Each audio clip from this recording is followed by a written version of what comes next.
కాంగ్రెస్ ప్రభుత్వం ప్రవేశపెట్టిన బడ్జెట్లో వాస్తవికత ఉందన్నారు మంత్రి కోమటిరెడ్డి వెంకటరెడ్డి. నల్గొండలో మీడియాతో మాట్లాడిన ఆయన అన్ని రంగాల్లో బడ్జెట్లో సమ ప్రాధాన్యత ఇచ్చామన్నారు. కేసీఆర్ గతంలో మోసం చేసి అధికారంలోకి వచ్చారని మండిపడ్డారు.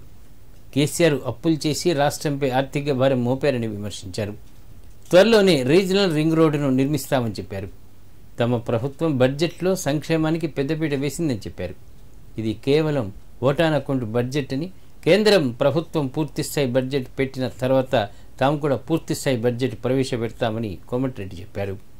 గతంలో నిర్లక్ష్యం చేసిన రంగాలకు ప్రాధాన్యత ఇస్తూ ముఖ్యంగా మేము చెప్పిన 6 గ్యారంటీలకు 53,000 కోట్ల పైన పెట్టడం జరిగింది. దాంతోపాటు 10 సంవత్సరాల్లో తెలంగాణలో విద్యా వ్యవస్థని గవర్నమెంట్ స్కూళ్ళు మొదలుపెట్టుకుని యూనివర్సిటీల వరకు మొత్తం కూడా భ్రష్టు పట్టించి నిధులు ఇవ్వకుండా 6,000 స్కూళ్ళు మూతపడమే కాదు, ఏ ఒక్క యూనివర్సిటీకి నిధులు ఇవ్వకుండా, కొత్త అపాయింట్మెంట్ చేయకుండా, ఉదాహరణకు మహాత్మా గాంధీ యూనివర్సిటీని, అలాంటి యూనివర్సిటీలతో పాటు మొత్తం విద్యారంగానికి కూడా ఈరోజు దాదాపు 23,000 కోట్ల పైన, అంటే మొదటిసారి ఇంత విద్యారంగానికి బడ్జెట్లో పెట్టడం చరిత్రలో ఎప్పుడు లేని విధంగా.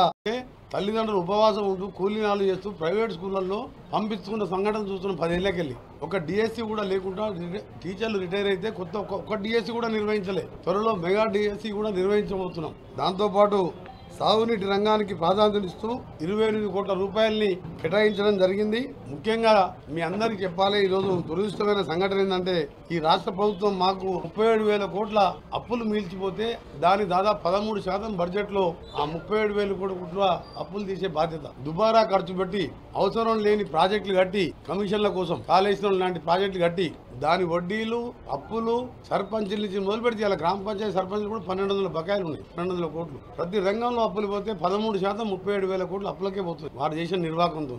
దాన్ని తీర్చుకుంటూ ప్రాజెక్టులకు 25,000 కేటాయించి ఎస్ఎల్బిసి టనల్ లాంటి ప్రాజెక్టు, ఏఎంఆర్బి కెనాల్ ని ఉధృతంగా లైనింగ్ చేయడం, డిస్ట్రిబ్యూటర్ లైన్ చేయడం, మెయిన్ కెనాల్ లైనింగ్ చేయడం, హిందీ ప్రాజెక్టుని పూర్తి చేయడం, ఇలాంటి ప్రాజెక్టు విధంగా తర్వాత 28,000 కోట్లు కేటాయించడం జరిగింది. పూర్తిగా ఈ పేదల బడ్జెట్ ఇది ఓటాన్ అకౌంట్ బడ్జెట్ మాత్రమే. 4 నెలలకు కేటాయింపులు చేసినవి మాత్రమే. మే తర్వాత రెగ్యులర్ బడ్జెట్ ప్రవేశపెడతాం. ఎందుకంటే కేంద్ర ప్రభుత్వం కూడా నిన్ననే ఓటాన్ అకౌంట్ బడ్జెట్ ఆ బడ్జెట్ చూసిన తర్వాతనే రెగ్యులర్ బడ్జెట్ పెడతారు జనరల్ గా. అందుకని ఓటాన్ అకౌంట్ బడ్జెట్ లోనే మా ప్రభుత్వం ఆసరా పెన్షన్లు, మహిళల ఆర్థిక సహాయం కోసం కూడా 26,500 కోట్ల రూపాయలని పెట్టడం జరిగింది. ఇవన్నీ కూడా మీకు పాయింట్ టు పాయింట్ మీకు పెడతాం. మా రోడ్లు భవనాల శాఖ కూడా మొదటి 2 నుంచి 4 మాసాల కోసమే 4,768 కోట్ల రూపాయలని కేటాయించుకున్నాం. ఎందుకంటే 5 ఏళ్లకెళ్ళి ఒక రోడ్ వేయలే.